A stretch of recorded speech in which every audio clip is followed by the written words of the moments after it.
So welcome to everyone who's signing in. We'll wait just a minute to see if we get a couple more. It's just about noon, and I know we're getting going, but we want to just give it a little bit more time. We were kind of commiserating on the fact that we are now in the first week of November, and it's been a really long semester. I think around the 45th week of this semester by my count, and just kind of shepherding ourselves and our students through that finish line. And hopefully you've got some engaging stuff really saved up for the end, some application stuff like Andy was talking about prior to y'all joining. Really cool to have in that back pocket to keep people energized. And yeah, we're almost there, so congratulations. I imagine we will have some other people sign in, so I'll do some announcements and then I'll give the floor over to Andy. First of all, my name is Don Saucier. I'm the Associate Director of the Teaching and Learning Center here at K-State. It's good to see you all. As I think all of you know, I think I see familiar faces in our audience. We have our professional development series every noon to 1 o'clock over Zoom. Y'all have the Zoom link. You're able to find it, and Noah sends out wonderful reminders in case you lose it. We also have all of our events recorded and archived on our website. So if you ever miss some and want to catch them later, you can absolutely do that. So anyone who's watching this later, thank you for watching us later. We're glad that you're able to share the content with you. We have a professional development series that yields a certificate. The information for that, as always, Noah is going to drop into the chat. There he goes. We also have the opportunity to apply for fellow status, and I'll be introducing one of our fellows here in just 1 second. But before I do, I want to cue you to next week's event. Next week's event is called Engaging and Supporting First Generation Students. It's an event that's going to be led by Rebecca Paz, Kylie Moody, and Greg Eislein. We're very excited about that event. But today we have an excellent event with one of our TLC fellows. This is someone who has achieved fellow status at the Teaching and Learning Center. If you want to find out how to be amazing like Dr. Andie Faber, check out that link and find out what you got to do to be a fellow. And if you're a fellow, we'll see you at your talk next year. But this year we have Dr. Andie Faber sharing with us pulling back the curtain, illuminating the how and why of learning in our classes. I am very excited for this. So without further ado, please help me welcome Dr. Andie Faber.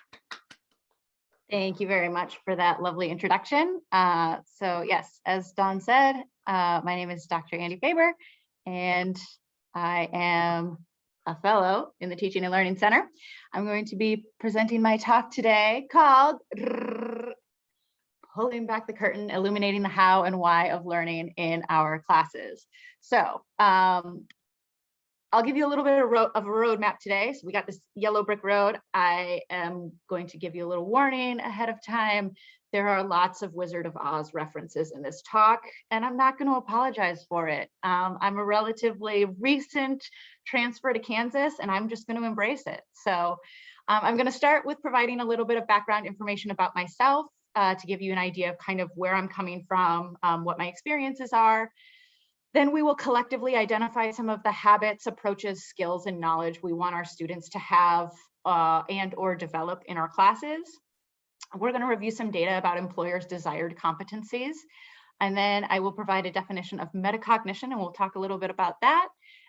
We'll examine making objectives and expectations explicit, considering principles of productive self-evaluation or just evaluation, discuss ideas to establish dialogue with students, and then I'll save time at the end so that we can have kind of a wrap-up conversation, ask questions, present suggestions and ideas, and so forth. So this is going to be an informal, interactive session, so feel free to drop comments in the chat or unmute yourself and ask questions, make comments.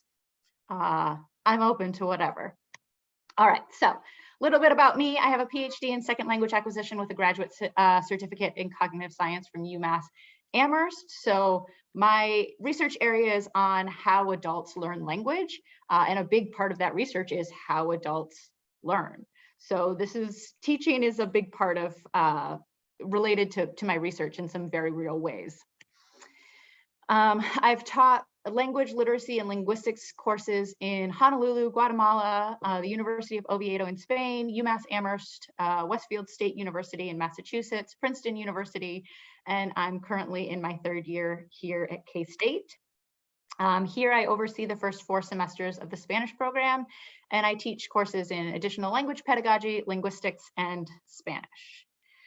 Generally, my classes are smaller sized, and I think with some of the discussion today, you'll see that I teach smaller sized classes. I have also taught large lecture classes, and so we can discuss also ideas of how to adapt some of these strategies for those larger sections when you have 200 students in the class, because these are strategies that you can easily adapt to larger classes. It just takes a little bit of finesse.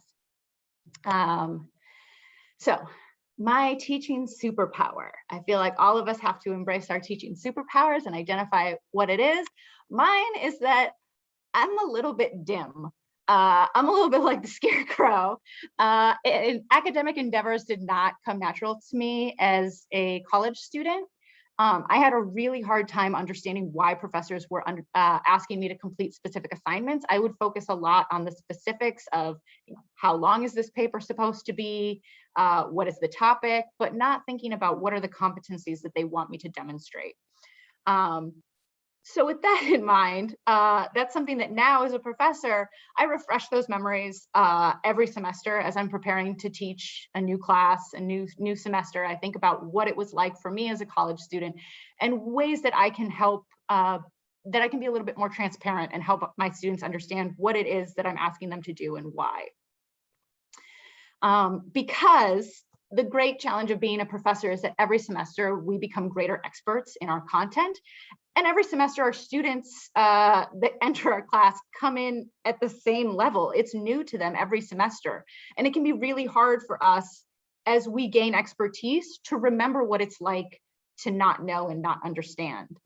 And additionally, also we tend to become professors in content that we like or we're at least relatively good at or interested in.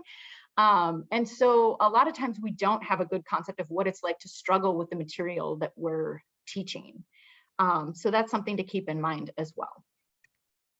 As I mentioned at the beginning, this is going to be really informal, mostly anecdotal, but I do research in this topic. And so a lot of what I'm talking about comes from reading that I've done, discussions that I've done in different communities of practice like this one. So here are a couple of books that I have read and found illuminating in terms of reflecting on how and why and goal setting. So if you're looking for reading suggestions, those are a couple that I recommend. I have more if you want more at the end, we can discuss, but so let's open this up now. I want to know what study habits, approaches to your course material, knowledge and or skills do you hope your students have or will develop in your course? So take a minute, throw it in the chat or unmute yourself. What are the things that you want students, habits, approaches, knowledge, skills, critical thinking, using their voice to promote their ideas and guide their learning, growth mindset, finding and using quality sources of information. Oh yeah, the ability to connect course content in real world ways, creativity, not cramming. Ooh, yeah, that's a big one. I tell my students that a lot. Like, remember, you have this assignment coming up. I don't want to see you here in class having pulled an all-nighter because of it, right? Let's see, identifying legitimate sources. Yeah, absolutely. Being able to identify nutrient-dense foods when shopping. Ooh, I love that. Let's see, creativity and confidence. Oh yeah, absolutely. The ability to connect course content to the real world. Oh, that's a big one. And I think that that's important, that transferability of knowledge to different contexts is a sign of real learning and understanding. And so that's something that we really want to promote with our students. Synthesize information after analysis, applying information to their unique lived experience. Questions are the lifeblood of learning. Absolutely, Tiffany. So these are great. Feel free to keep throwing ideas in the chat. Yeah. I'm going to go on to the next slide to present some information here. So these are hiring companies' preferred competencies. So a number of employers were surveyed. This comes from the National Association of College and Employers from 2018. Employers were surveyed asking to indicate whether these relative competencies were considered essential or not. All of the ones presented here were identified as essential by being given either a 4 or a 5 as essential or absolutely essential on a 5-point scale. So we see some of these are considered very essential: teamwork and collaboration, critical thinking and problem solving, professionalism and work ethic, oral and written communications. So we see that these are rated very high. There's a high consensus among employers that these are really essential skills to have in the workplace. However, when rating recent grads entering the job market, you see that their proficiency ratings are less than ideal. So proficiency percentages are from all responding employers who rated recent graduates as either very or extremely proficient in the respective competency. So teamwork and collaboration, they're doing okay. 70% of recent grads are proficient in teamwork. Critical thinking and problem solving, we're a little over half are considered proficient. And then it goes down from there with professionalism, work ethic, and oral written communications. So I ordered these then based on their relative essentialness in that scale. So professionalism and work ethic was considered 100% essential by all the employers surveyed. And we see then how employers rated recent grads with this proficiency in this competency versus how recent grads rated themselves. And we can see it's not great. There's really wide gaps between here. We see this is like a 50% difference between how employers are rating their recent grads and how recent grads are rating themselves.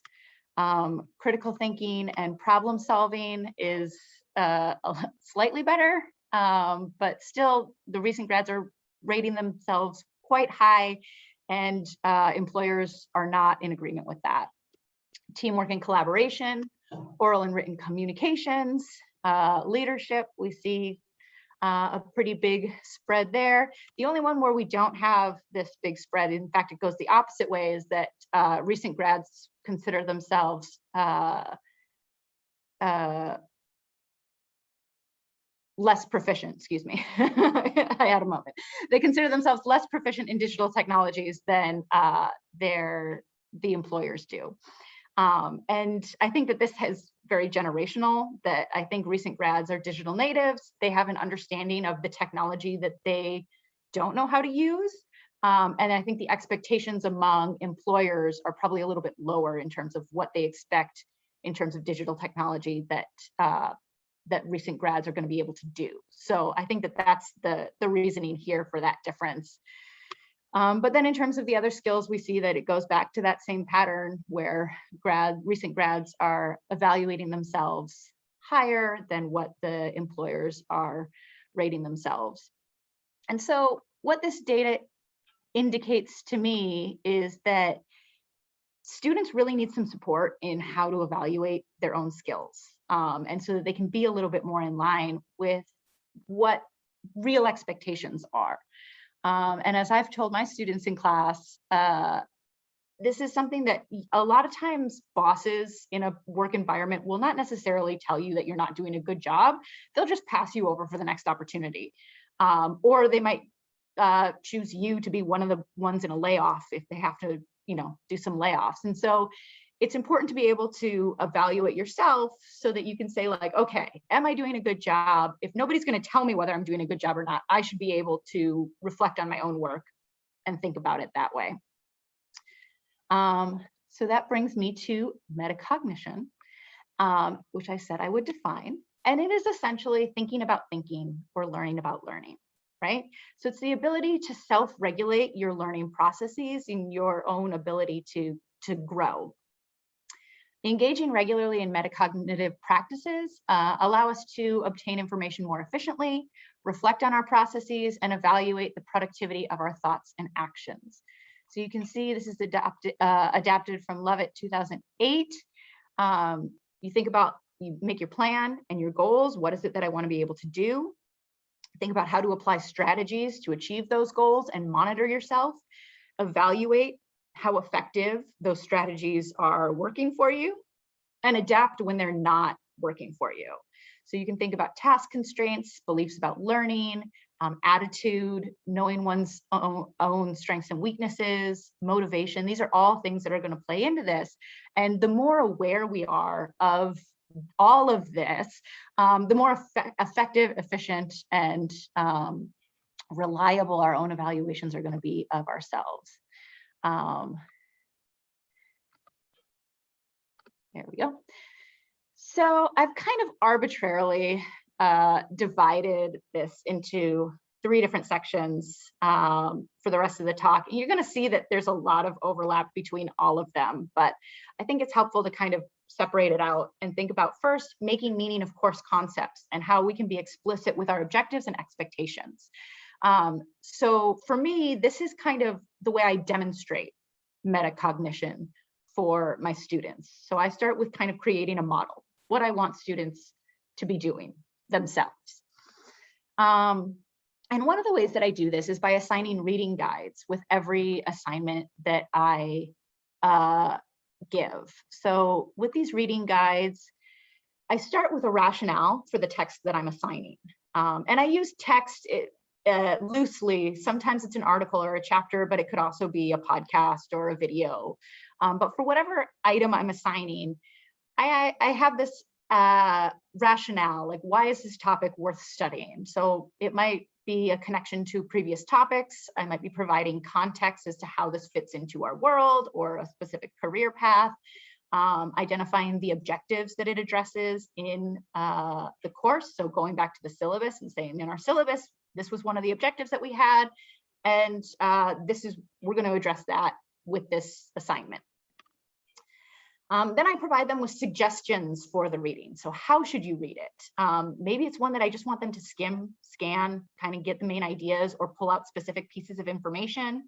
I might have them focus just on certain sections of the reading and say, like this part is not particularly important, but I really want you to focus on the 3rd section of this article because we're going to be discussing it in class.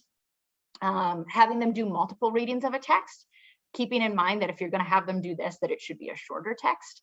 But you can do this with an activity like believing and doubting, where you have them read it once through, believing absolutely everything, and then read it again, being very skeptical and doubting everything that's in it, and see what that difference, how they read it differently in those 2 ways. You could have them highlight things that stand out to them and then go back and read the things that they highlighted.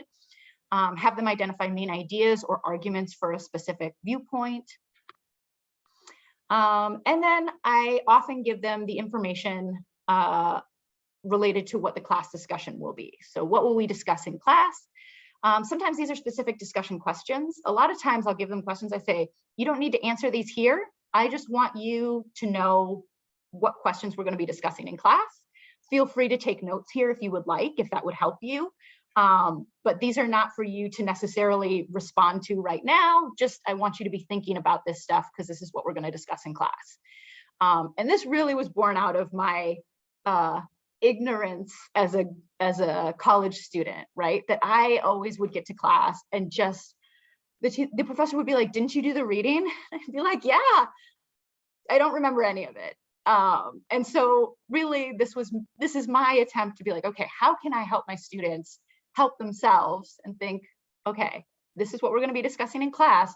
So if you need to take notes, if you have a terrible memory like I do, you might want to take notes so that when you get to class, you can be like, oh, that's right, that was an interesting thing, or oh, this is my thoughts on this question.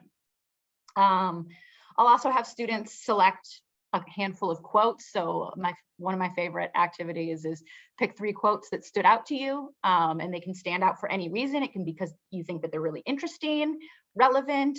It can be that you totally disagree with what the author is saying.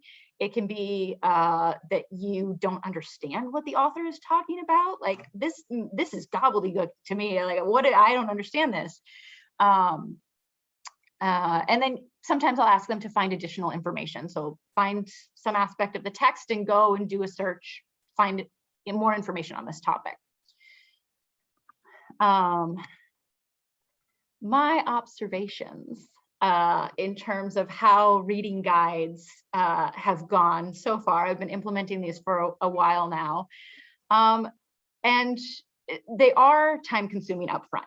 So I have to be perfectly honest with that. When you're preparing them, it's kind of annoying. You're like, oh gosh, I have to think of questions. I have to like give my justification for why I'm assigning this.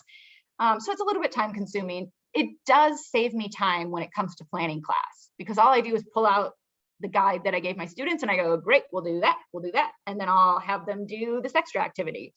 And also this practice allows me to better curate course content and avoid busy work. So since I have started doing these reading guides with my students, I almost never get comments on busy work in my classes. Whereas before I would occasionally get, oh, this class assigns busy work. Now, like never. Students will say I assign a lot of work, but I don't get the busy work comment anymore. In terms of for the students, it allows students to prepare for class more efficiently. The reading guides, as one student said in their TVALs, promote learning every class period. So they really feel like they're coming to class armed with what they're going to need to be successful in the day's class with what we're talking about. And there's a connection between what they did at home and what we're doing in class, which is a key of this reading guide as well, is not only assigning it, but making sure that in class, we're connecting the ideas with what they did at home to what we're doing in class. One of the great things about these two is that they make effort more visible. So I get to see that students are putting in that effort on a daily basis. Class discussions go smoother. At the end of the semester, sometimes I'll have them like just look at all the different reading. I'll be like, look at all the reading guides that we did during the semester. And so the students are like, oh, wow, like, yeah, we put in a lot of work, which is exciting for everyone. So before I move on, let's see, let me just check the chat. Are there any comments on these questions?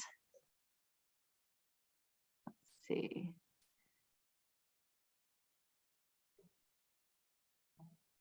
Oh, I like Melissa's question about whether PhD candidates would rate themselves in these, how they would rate themselves in these competencies. If imposter syndrome would make them lower or higher. How much of any of that gets read? Oh, excellent. Yes, thank you. I meant to discuss this. Oh, wait, let me read it. Give me a second. I've been trying to incorporate more explanation into my courses, but I'm wondering how much of any of that gets read. I teach online as well as on campus. In other words, are the students who really benefit from knowing why, reading the whys? How do you present? Yeah, that's an excellent question. And I get students, I mean, some of them don't. And, you know, that's fine. I present the information and it's up to the students whether they're going to take advantage of it or not. The reading guides are really short. I limit them to 2 pages generally, with a few exceptions when there's images and other things, but they're pretty short, and the explanations I keep very short. So that's, and always within the explanation and the justification, I have how I recommend that they read it. And within that, I'll tell them shortcuts, such as like, you only need to focus on this section. So there's some motivation there to actually read what is in the reading guide, because they'll know by reading that, that like, oh, I don't actually have to really engage with this section, or like, she's just telling me to skim it and pull out the main ideas. So that they're not, if I give them like a 40-page article and I tell them, I want you to skim all of it except for section 3, I want you to really read that in detail. If they don't read that advice, then they're reading the whole article and they get to class and they're not really prepared. And so students really quickly see that when they do what I say in the reading guide, then they come out and they're like, oh, this is actually helpful.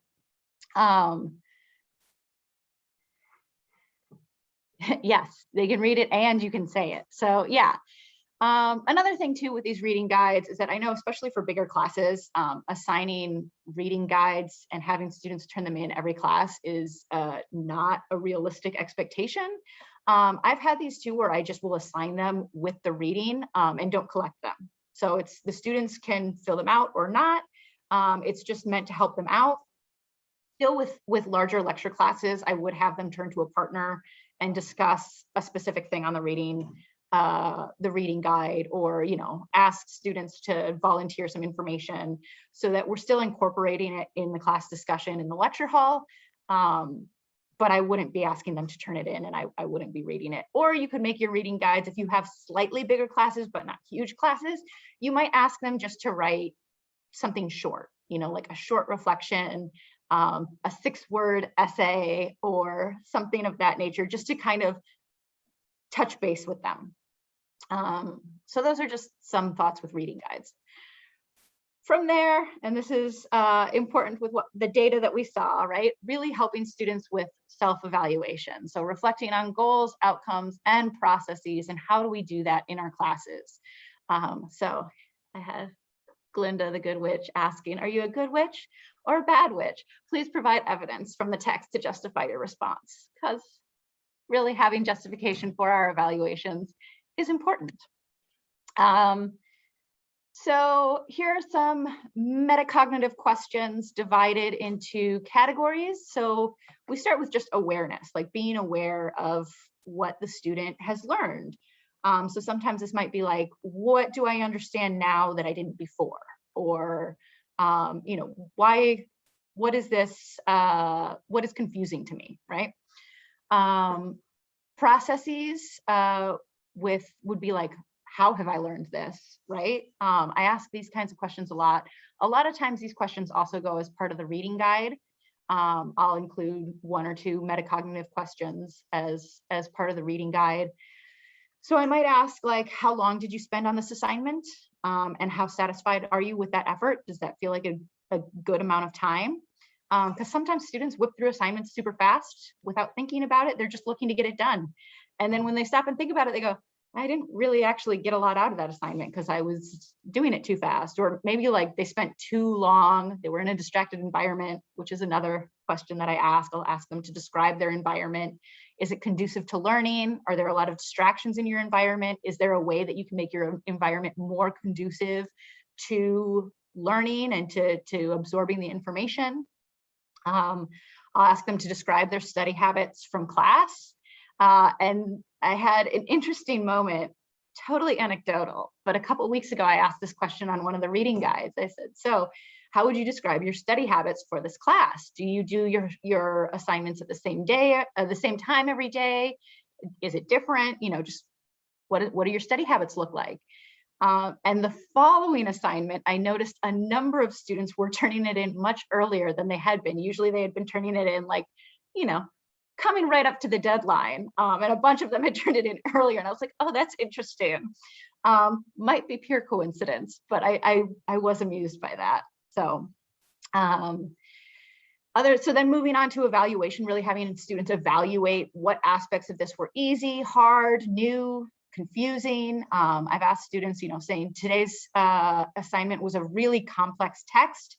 What strategies did you use to approach it? Do you think they were effective? Is there something you could have done that would have been more effective? And then that goes into development. What can I do to improve? How has this been useful for me? Sometimes I'll ask, you know, after the evaluation question, you know, were your strategies useful? What strategies can you use in the future that would have been more effective? Or in what ways might you use this information or the skills you developed in this assignment in your future career? So that students are really thinking about like, okay, not just the content, but the skills that they're using and they're developing in the content. So like, this is a really hard text. I ask that one when I give them Christopher Columbus's prologue, which is written in like old Spanish. So a lot of the forms are different than what modern Spanish uses. It's fairly complex. So it's, you know, like, okay, so this was challenging. Which affirms for students that yes, it's hard. So if they were having trouble with it, like, yeah, it's hard, but you can do hard things. So what are the things that you can do to get through this? I also, how am I doing for time? Okay, good. I also explicitly teach evaluation skills in my courses, and we do this a lot through peer evaluation and peer work in class, which I know a lot of us do. So I'll just talk briefly about kind of the way that I approach it. So I always start by establishing ground rules surrounding feedback. So the person giving feedback should do so with the intention to help their peer improve. So we're not looking for what they did wrong and pointing out mistakes. We're looking for what suggestions do you have for your peer to do better. The person receiving feedback should also receive it with that understanding, that the understanding that the feedback is to help them improve. And that this is something that they should do for the class, but also going forward, it's something that's it's a very important skill professionally, right? You're going to have to evaluate work or peers likely at some point in the future. Make sure that you're doing so by saying what they can improve on, what they're doing well and what they can improve on, rather than what they're doing well and what they're doing poorly. It's a subtle difference, but it's an important one. And then always considering what the objectives of the task are and what the skills needed to achieve those objectives are. In terms of how to give feedback, making observations without personal judgment. And I think that this one is really hard. Even I have trouble with it when I'm evaluating students. It's so easy to be like, oh, I like what you did there. But that's not particularly useful in terms of giving feedback. So being really specific in your examples to justify your evaluation. And to help students with this, I give them a number of examples of different types of feedback and have students classify them as constructive or not constructive. And that goes both with positive and negative feedback that, one of the comments might be like, oh, I really like your introduction. And while that is a nice thing to say, it's not particularly constructive. Rather, if they look at the introduction and they say, oh, this introduction is very engaging. The first line of the introduction has an interesting fact that makes me want to read more. That is constructive because it tells the writer exactly what it was that was great about the introduction. Or conversely, like the introduction was a bit vague or confusing. It didn't narrow in on what the topic is because the topic is X, and they don't mention that until paragraph 2 or 3. So just pulling out those really specific examples and trying to pull out of it as much as possible any kind of judgment language. And then we go into the peer evaluation itself. So first we talk about how to give feedback, and then we actually do the feedback.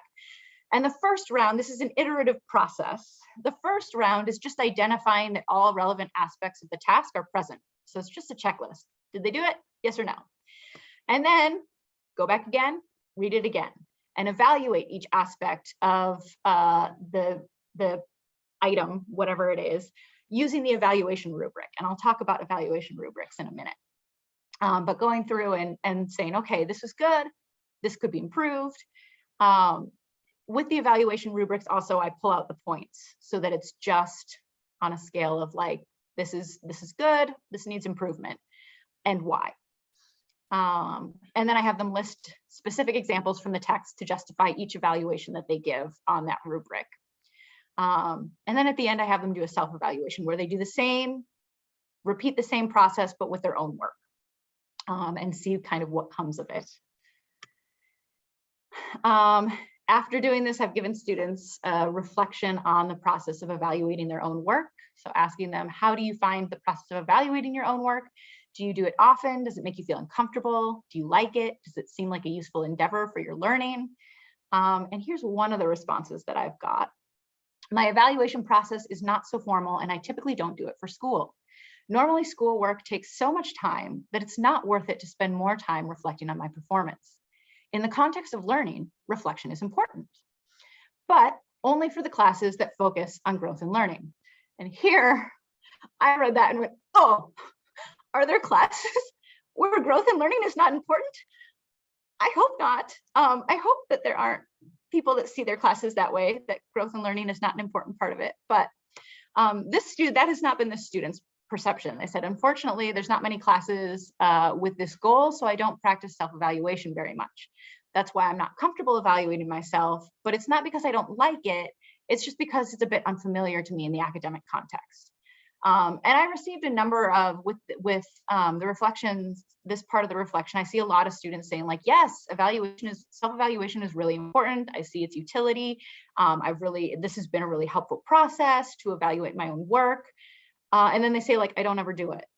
And so that's been something that I think like, okay, I have to do this more. If students aren't doing it, then we need to find ways to incorporate some of this self-evaluation, even if it's not spending a whole class dedicated to how do we evaluate work, finding ways to kind of help students in evaluating the way that they do their work. And that brings me into the third and final branch of this talk, which is establishing dialogue with students, which is a horse of a different color. And I say that because as soon as you start speaking with students, you realize that the color that you see the horse is not necessarily the color that the students see the horse. And when you start talking with your students, you realize that a lot of times students don't see things the same way you do. And you have to really negotiate and figure out like, okay, let's get on the same page here. Because if you assume that your students understand what you're saying the way that you intend it, you're likely going to have some misunderstandings in the class, and you're going to wonder why students are having trouble with a certain concept or what have you.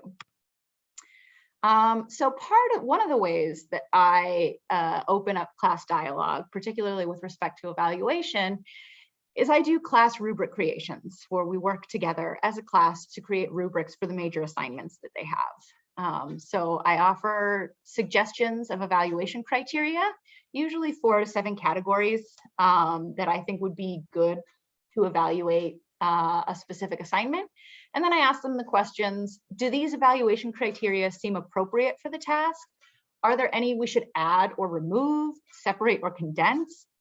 So students talk in groups for a little bit about the criteria themselves. Once we've established what the criteria are going to be, then I have students define successful completion for each evaluation category. So what does it mean to be successful in terms of content? And finally, once we've created our evaluation criteria, defined them, then I say, what weight would you give to each of these categories?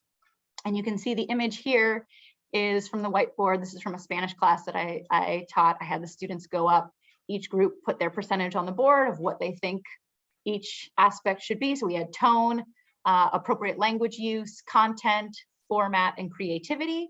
The students went up and they put what they thought each aspect should be weighted as.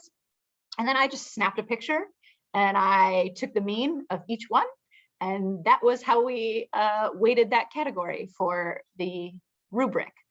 For this one, there weren't major discrepancies among the groups. And so I just took the mean and we left it at that. Sometimes there are major discrepancies where one group will be like, I think that this should be weighted 10%. And another group is like, I think it should be weighted 60%. I'm like, okay, let's talk about this. Why do we have such a difference here? And so sometimes it requires a little bit more of a conversation there. But it helps students to see kind of, okay, how am I going to be evaluated? They have some skin in the game because they've helped create this rubric. And the expectations are really clear. So this brings us back to the first branch where we talked about creating clear expectations. So then I've had students grade their own assignments with these rubrics too. So that following the rubric created by the class, the students evaluate their work, providing justifications for each rating. I thought this would lighten my grading load. I thought I was such a genius. I was like, I'm going to have my students grade their own work and I'm not going to have to do it. It's going to be great. Turns out it has not been that great. I mean, the evaluation has been great. It's been great for the students. It has not reduced my workload. What it has done, it's made the experience more gratifying. So projects tend to be of a higher quality. Students are able to identify their strengths and weakness. And then what I'm doing is just kind of confirming, adding information, saying, yes, I agree with your evaluation of yourself here. These are other things to consider. Or if they're off on their evaluation, I might say like, these are some things that you might consider with this evaluation. Here's some issues that I see, and here's how I think that you can improve them. So as I said, I'm still spending about the same amount of time on grading. but at least students, I'm getting better products and students are invested, and we have kind of this dialogue. They write what they think their grade should be, and then I respond with whether I agree or not. Other ways to check in. So I mentioned reflections as part of reading guides, self-evaluations throughout the semester, mid-semester course evaluations, which we've mentioned in this group before. This can be a great way to just kind of check in halfway through. Any way, I like having written forms of check-in, because sometimes there are students who are shy, who don't want to speak up in class. And so if they turn in something with their thoughts on how things are going, it gives me an opportunity to respond back in writing with, checking in with them, seeing if we need to follow up, if there's extra support that they need, etc. And so, do students grade themselves closely to how you would grade them, or do you see major discrepancies, either higher or lower? In general, the evaluations that students give themselves, I would say, are normally not far off. You always have some students where that's not the case. And I find that it goes both ways, that there are some students who always evaluate themselves lower. And I have to say, like, no, you did quite well in this. Like, there are things that you could improve, but, for the level that we're at, sometimes you have students that they're at kind of an intermediate level, and they're evaluating themselves based on really like professional standards. Like, well, you're not a professional, so we're not evaluating you on those standards. We're evaluating you at the intermediate level where you're at. And so reminding students to evaluate based on like realistic standards. And then there's students too who are like, I think I did great. And you're like, well, did you? Let's look. So there are some students, usually with most students, there's often one category where I disagree with them slightly. But for the most part, I feel like my thoughts and my students' thoughts don't tend to be very far off. So, and even the students that tend to rate themselves as lower, they'll point out the things that they could improve on. And a lot of times they're right. I'm like, yeah, you could absolutely improve on that stuff. But I think that you still are creating a quality product. So helping students to kind of set their expectations and make them realistic. In team assessment, there's usually a similar evaluation from 2 members rather than each student assessing differently. Team assessment often identifies the challenges in the teamwork. Ooh, that's good. LaBarbara, do you want to talk about that a little more?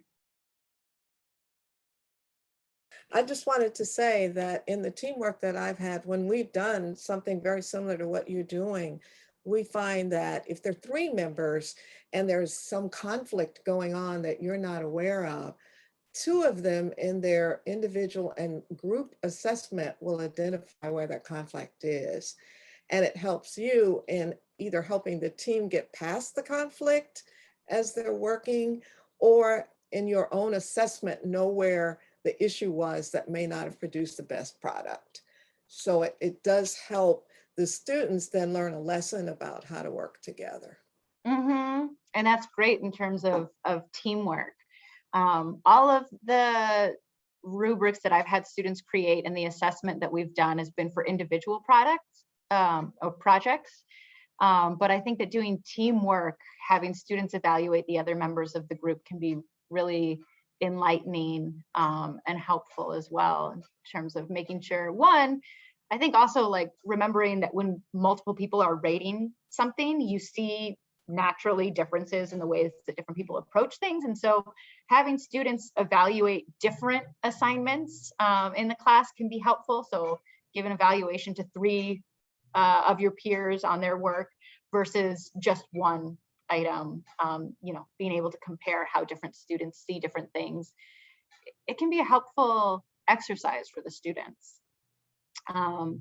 So what are other ideas in terms of establishing dialogue with your students? I'm curious as to what you do, or what ideas for what could you do to establish dialogue with your students in your classes.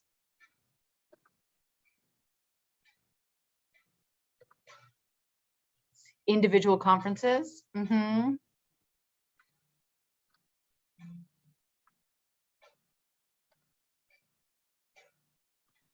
Can I actually chime in with a question on individual conferences? This is something that I do in several of my classes, and there's always a small percentage of students who just won't. There's points associated with them. It's an expectation. We give them a suitable amount of time. We support them and do it. And there's just some who just won't. I don't know if that's just me. I don't know if that's things you've kind of done before. And it's often the students I most wish would come in and do that. I think it's students who would really benefit from having this dialogue with them and give me the opportunity to tell me how much I believe in them and think that they can succeed. I think many of them are struggling. And even the kind of the personal emails reaching out, say, hey, I'd really love to set up this conference with you. Some of them just won't. So I didn't know if we had kind of any wisdom to help that along. Yeah, Melissa says she's used audio feedback in the past so that students can get used to hearing her voice along with the written feedback, so that it's more of so that you're kind of getting them accustomed to having a conversation, and show that they're supportive, that she's supportive rather than critical. I think that that's a good one. I think that there's a certain amount, I mean, I'm like you, Don, like I wring my hands about the students that aren't taking up my opportunities. And it's hard because on the one hand, like, you know, I strongly believe like I offer opportunities and it's up to you whether you take them. So if they're not taking them, they're not taking them. But at the same time, yeah, like if they're going to invest all this time and effort and like, you feel like you want to get the most out of it. So trying to encourage them to come. Do you offer those individual conferences, Don, in person, or do you give them the option to also do it via Zoom? I do it the way they want to do it. So I even tell them, this is the email you'll send me to do this. You'll tell me days and times, and you'll let me know what modality you prefer. And, you know, it's the vast majority who do them. And I have opportunities, not requirements in my class. So there are points that they're sacrificing the opportunity to earn from this. But yeah, it's invitation, and I try to not be scary and all of those kinds of things. But it's students I would really love that opportunity to sit down with, and they're just not taking it. I wonder, I bet that the policies of the university would not allow this, but it would be nice to be able to say, like, I'm withholding all grades until you have done this. Like, you know, just until you've done it, then you don't get other grades. But I'm not sure that the university would smile on that. Rebecca says that she uses a single doc, like a Google Doc style document, and has her and her students all can fill out the document with stuff from class. They get to see how much they've done throughout the semester. It grows as the semester goes, and one student called it a living document, which is great. And it gives her an opportunity to give feedback to those students specifically. Small group review, so students can get ideas from assessments made to others while other students continue to work on their assignment. This is sometimes done in breakout rooms. For this strategy, I will do an individual review. And then individual conferences are great. I reserve 1 full week of class during midterms for their 10-minute exam, oral exam in Spanish, and a 5-minute conversation afterward. They get a break because they only see me for 15 minutes that week. And have one task to work on, and it helps establish a relationship or individual feedback. Yeah, I think that those individual check-ins can be so helpful for the student and for us, just to get an idea of where our students are coming from. I hold conferences at key times with assignments. I identify the point at which most students struggle. Then I meet with them about that point. I also tell them how to prepare for the conference so they know its purpose. Ooh, yeah, that's a good one. For example, I tell them to find 3 sources they'll use for an essay so we can discuss how well those sources might or might not work.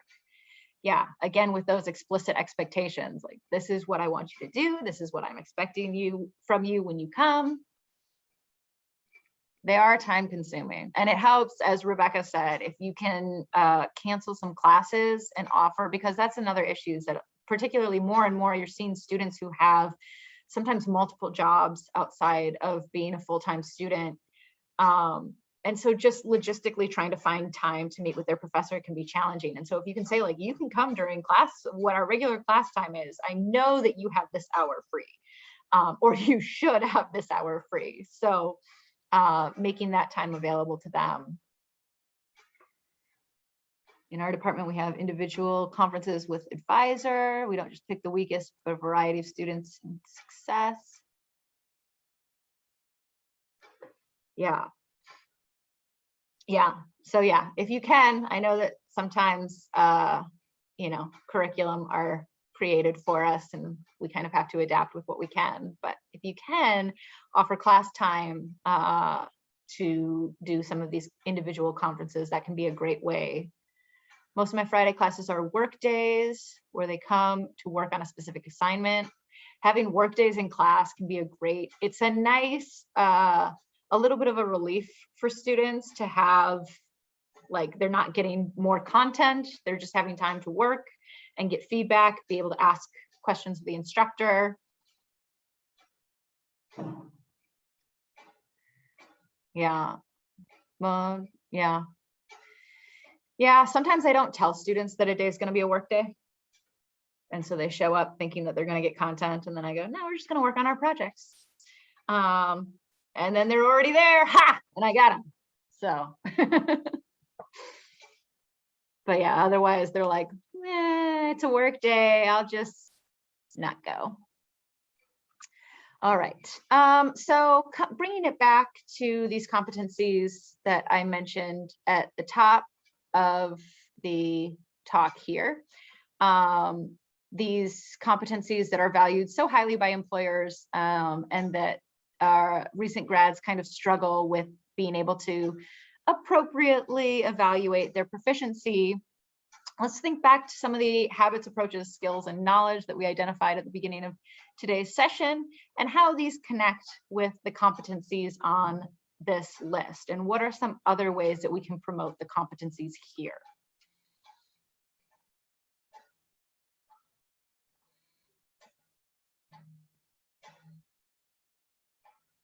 Ooh, Melissa, I like having optional attendance, then attendance makes up for an absence, past or future.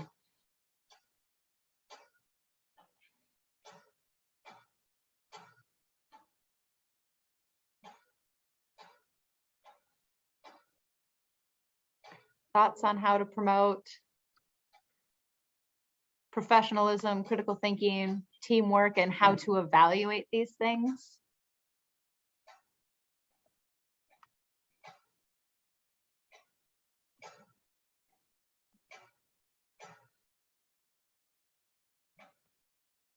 Making sure these are apparent across our curriculum.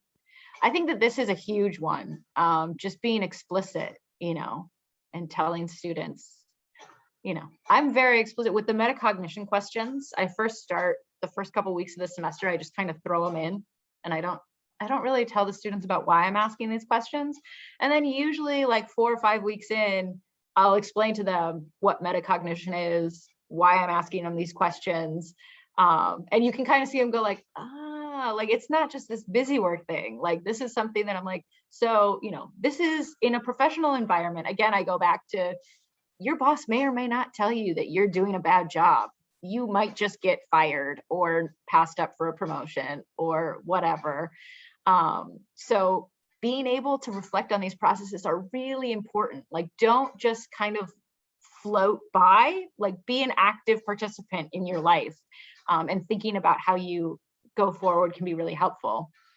Rebecca says, I used to hate group projects, but I have grown to value them if designed well, and students have too. It's very true. When they graduate, most likely they will have to work on projects with others long-term. Yeah, I used to have a policy that I did not assign group projects because I was like, there's such a pain.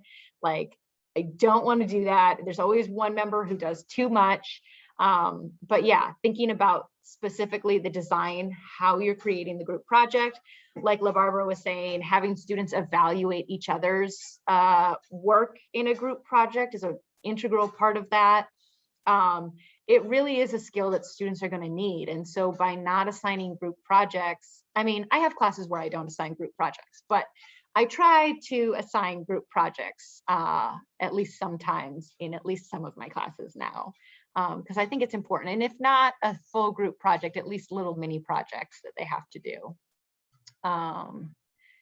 Maybe directly teach professional conduct. Yeah, I have a class where I have a very specific, in my syllabus, I have a very specific policy about email and how it is to be done. And that if they're working in a group, that they have to CC the other group members when they email me about that project. And so one of the assignments for the project is that they have to email me one of the steps in their project, and they have to follow what is in the syllabus. And so that brings their attention to what the policy is. It explains what professional email conduct is. So having those kind of things can be great. Let's see, what else do we have there? Maybe for bigger projects, have students create a plan for completion that would be easiest for them, small chunks, do earlier. Yeah, breaking big projects into chunks can be really helpful. Just helping students think through, like, what are the pieces that I need to do? One of the things that I do with the reading guides too is that I kind of give them less and less support as the semester goes on. And the last reading guide of the semester is that they have to create their own reading guide. So they have to say why they think that I assigned it, what the goals are, what objectives it's hitting. They have to come up with questions and answer those questions. So they have to think about the different reading guides that they've had all through the semester and then create their own. And so that they have the scaffolding. It starts with, here's what you have to do for this. And then by the end of the semester, they're having to think more on their own as to what is important. Why is this valuable? Let's see, what else do we have here? Group research projects. That leads to individual projects. They see how the same base information will lead to different solutions. I love that. That's great. And I think it is reflective of kind of a lot of real life environments where you work on a project together and then you go and you do, something related but different on your own. What challenges have you made over time, semester to semester, in helping students to create more effective rubrics? What changes? Sorry, changes. This is such a good question. Mostly just I've been refining the questions that I ask and having more open discussions. So I started having students create the rubric, and we would just have a very short discussion in class, and I would send them a Qualtrics sheet. That said, like, are these evaluation criteria? Do you agree with this? Is there anything that you would add? And how would you weight this? Which was helpful, but it cut out a lot of the discussion that I think is really important. I'll still use Qualtrics, but I'll have them fill out the Qualtrics form as they're working in the group. So it's kind of something that they discuss and they take their notes in the Qualtrics form. So yeah, I think that has been like really having it be an important class discussion where we dedicate usually 15 or 20 minutes of class time to how we would create the rubric. And sometimes it's 15 or 20 minutes of class time. And then outside of class, I want you to fill out the Qualtrics form or think about this a little more, and we'll, nail it down for the next class. But yeah, I think that those are some of the big changes that I've made. I'm getting to the end of my time. So to bring the Wizard of Oz theme to its final moment, you've had the power, my dear, you just had to learn it for yourself. So this is, our students have the power. It's just really giving them the opportunity to put themselves in the driver's seat for their own learning and learn it for themselves. So I have time if others have questions and want to stay on, I'm here. But thanks so much for having me for this talk and for participating. I've really enjoyed getting to chat with you all and share ideas. So thanks. Thank you. So if you'd all please join me in thanking Dr. Faber for this wonderful talk. I'll remind you there's post-event surveys that we have after all of our events. And if you're looking to fulfill the professional development certificate or potentially become a teaching and learning fellow like Dr. Faber is, I recommend that you do those. Next week, we will have another great event called Engage in Supporting First Generation Students with Rebecca Paz, Kylie Moody, and Greg Eislein. But today, as Dr. Faber said, she's willing to stay for a couple more minutes if anyone has any questions. If you're not going to stay, I'm so glad that we get to see you today, and we hope to see you next week.